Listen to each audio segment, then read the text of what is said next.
Say, excuse me, cunt. Excuse me, cunt.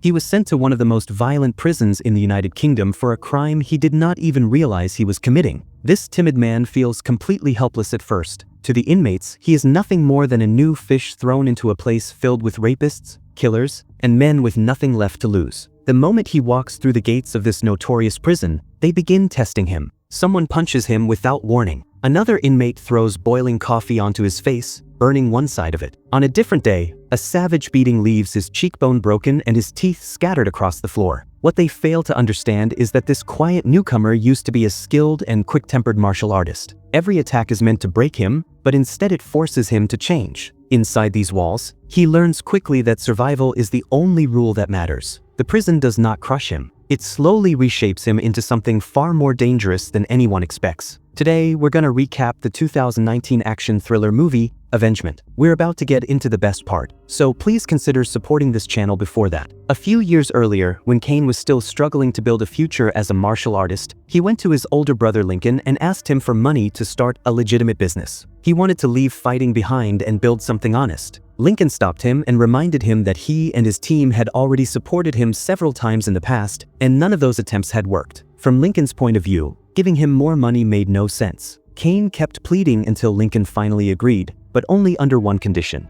If Kane wanted the loan, he had to complete a job first. Desperate and out of options, Kane accepted without knowing what he was getting into. The task sounded simple. He was instructed by Hyde, Lincoln's lieutenant, to steal a blue bag from a middle-aged woman and return it to the office. That was all he was told. Unaware of the bigger scheme behind it, Kane carried out the robbery. But as soon as he grabbed the bag, the woman began chasing him in panic, as if everything depended on it. She refused to stop. The pursuit continued into the street, where she was suddenly struck by an oncoming car. She died from the impact, and Kane stood there in shock before being arrested. A few days later, Kane met Detective O'Hara, an experienced investigator who had been monitoring Lincoln's criminal activities for years. O'Hara revealed the truth about Lincoln's loan operation. Desperate people who owed him money were manipulated into acting as bag carriers to clear their debts. Then someone working for Lincoln would steal the bag, making the victim responsible for the loss and forcing them to owe even more money than before. Kane had unknowingly helped execute that scam. O'Hara asked him to cooperate and testify against Lincoln.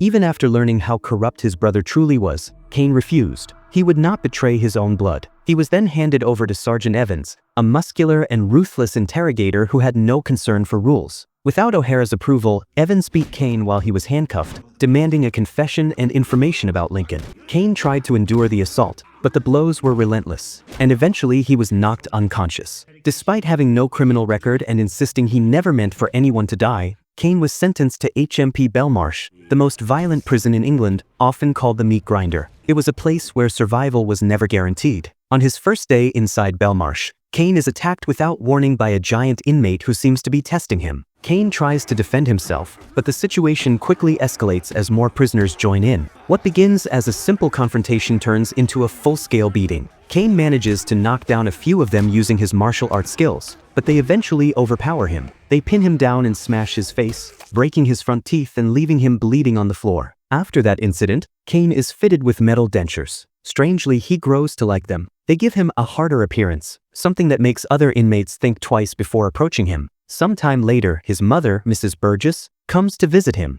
During the visit, she delivers painful news. Lincoln blames Kane for the mess and refuses to help him get out of prison. He has decided not to interfere in the case at all. Hearing this, Kane begins to understand that his loyalty may have been one-sided. Lincoln was the one who involved him in the crime, yet now he has turned his back on him. Still, Kane does not speak badly about his brother in front of his mother. Instead, he asks her to make sure Lincoln contacts him. Kane slowly realizes that he has been completely abandoned. The attacks inside the prison do not stop. In fact, they become more frequent. Kane is targeted again and again, often without knowing who sent the attackers or why. Left with no choice, he begins building a strict physical and mental training routine inside his cell and in the yard. He strengthens his body. He sharpens his reflexes. He prepares himself for whatever comes next. One day in the prison yard, two inmates approach him with clear intentions. Using the speed and precision he once relied on in competitions, he knocks both of them down with controlled but devastating strikes. For the first time, he feels in control, but the victory does not last. One of the beaten inmates, desperate and furious, reveals the truth. Lincoln has placed a 20,000-pound bounty on Kane's head.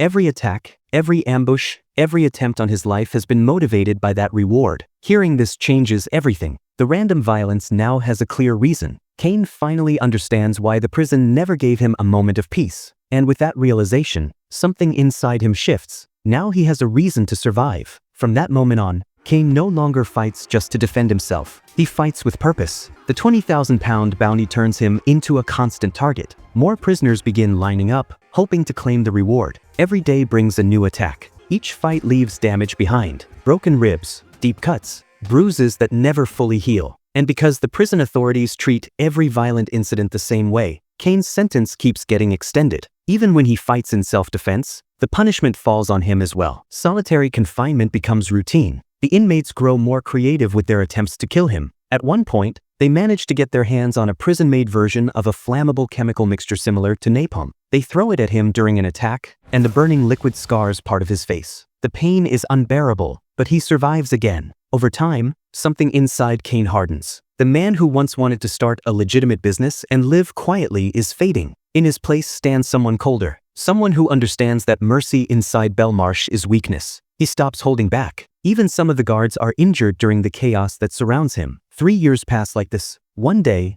Mrs. Burgess visits him again. She looks weaker than before. During the meeting, she tells him she has cancer. Her condition is serious, and she may not have much time left. She also explains that Lincoln is paying for her treatment and taking care of her. Hearing this crushes Kane. He wants to tell her the truth about the bounty and the betrayal, but he cannot bring himself to destroy the only support she believes she still has. So he stays silent. As her health declines, Kane grows more restless. During one of his hospital visits after another prison fight, Detective O'Hara comes to see him. It is during this meeting that Kane learns the full extent of the betrayal. Sergeant Evans, the same corrupt officer who brutally beat him during interrogation, had been feeding Lincoln information from inside the police department. He was one of Lincoln's spies. He also tells Kane that he now knows about the bounty and understands that Lincoln wants him dead. Once again, O'Hara asks him to cooperate and testify against his brother. This time, Kane agrees, but only on one condition. He wants to see his dying mother one last time. Arrangements are made. Kane is transported under heavy security to the hospital. Guards escort him through the corridors and into the elevator. When he finally reaches his mother's room, he realizes he is too late. She has just passed away. If he had arrived even a few minutes earlier, he might have had the chance to say goodbye. He stands there in silence, looking at her lifeless body. Years of pain, betrayal, and rage build up inside him.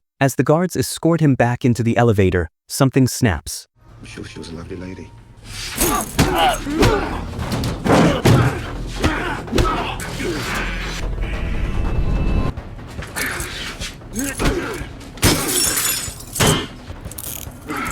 Can't let you go.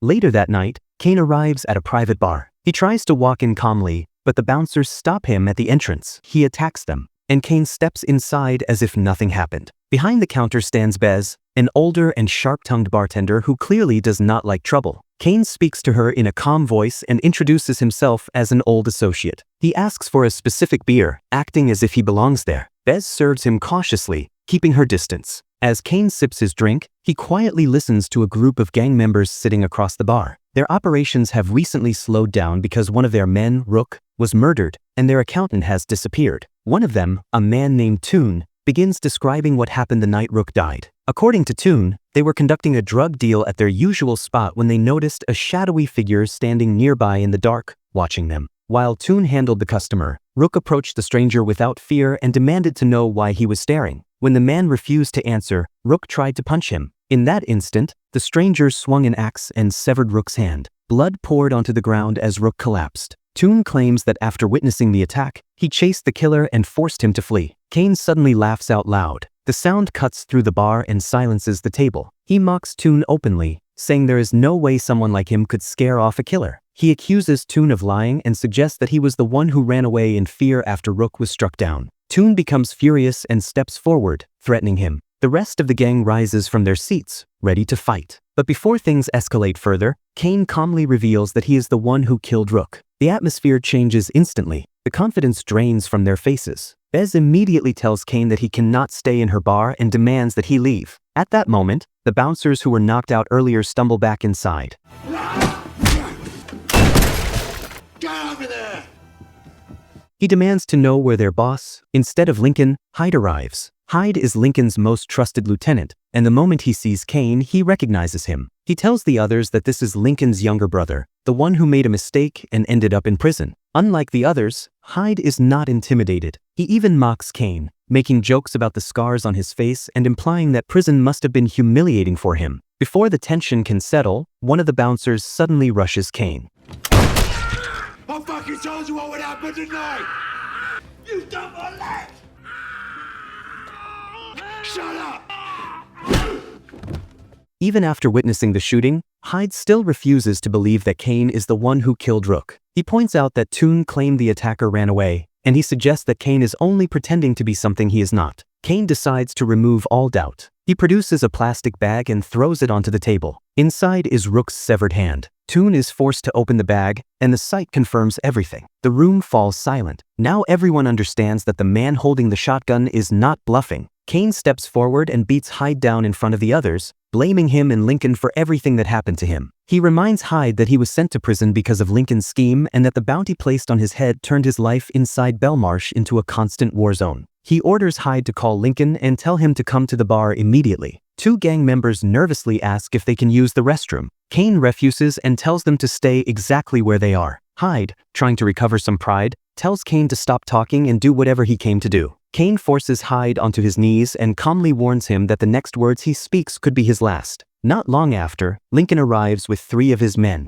The moment he walks in and sees his brother standing there with a shotgun, he is visibly shocked. The entire room is now under his control. Kane tells Lincoln that before anything else happens, he wants the truth. He demands to know why his own brother put a price on his head. At first, Lincoln tries to appeal to him emotionally. He speaks about family and loyalty, pretending that everything was a misunderstanding. But when that approach fails, he finally admits that one of his spies informed him that Kane was planning to cooperate with the police. Believing his brother was about to betray him, Lincoln ordered the hit. Kane responds with controlled anger. He explains that the information came from Sergeant Evans, the corrupt officer who had been feeding Lincoln lies. Kane reveals that he tracked Evans down after escaping custody. He found him at his new workplace and, after a violent struggle, killed him with a hammer blow to the head. Evans had confessed before he died that the rumor about Kane planning to snitch was false and that he spread it himself. Lincoln listens carefully. For a moment, he seems almost impressed by Kane's precision and determination. He offers him a fresh start, suggesting they can rebuild and move forward together. Kane does not respond to the offer. Instead, he turns his shotgun toward Hyde, who has continued making mocking remarks under his breath. Without hesitation, Kane pulls the trigger. Hyde is killed instantly,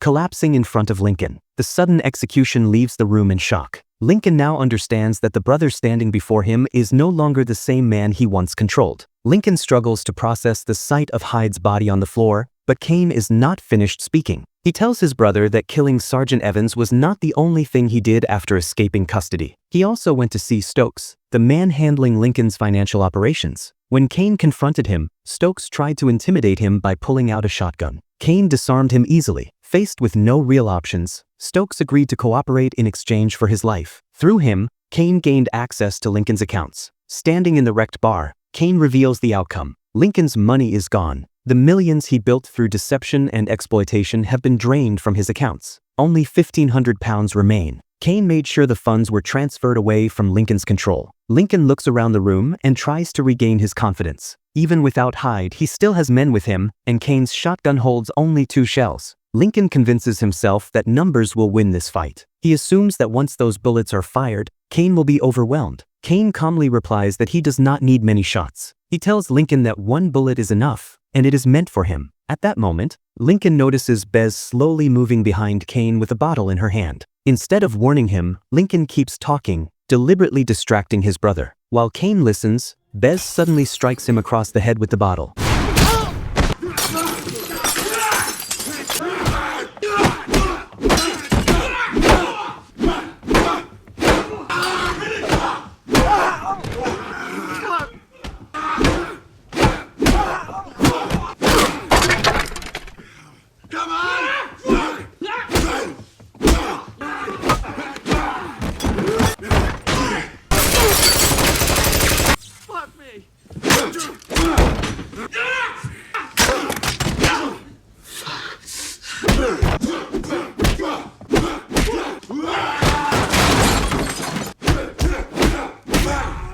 When the violence finally settles, only 3 people remain alive inside the destroyed bar: Bez, Lincoln, and Kane. Lincoln picks up a shotgun and aims it directly at his brother. He finally admits the real reason for the bounty. It was never about whether Kane truly intended to betray him. The rumor alone damaged Lincoln's reputation among his partners, and that loss of respect was something he could not tolerate. For Lincoln, pride mattered more than family. He pulls the trigger. Nothing happens. The gun is empty. Kane had already made sure of that. Realizing he has been outplayed, Lincoln grabs a knife that Bez hands to him and lunges forward. The two brothers clash in a desperate, close-range fight. After a brutal struggle, Kane overpowers him and drives the blade into Lincoln, fatally stabbing him. Lincoln collapses to the floor, and with him falls everything he built. Kane turns to Bez. Despite everything she has done, he chooses not to kill her. He leaves her alone in the ruined bar, surrounded by the bodies of the men she served for years. Wounded and barely able to stand, Kane stumbles out into the night and collapses onto a nearby bench. Later, inside his office, Detective O'Hara reviews the financial records connected to Lincoln's accounts. What he discovers confirms Kane's final act. The full £2 million that remained in Lincoln's bank account has been divided and transferred to 147 victims of the loan scheme. Every person who was manipulated and forced into deeper debt receives a share. In the end,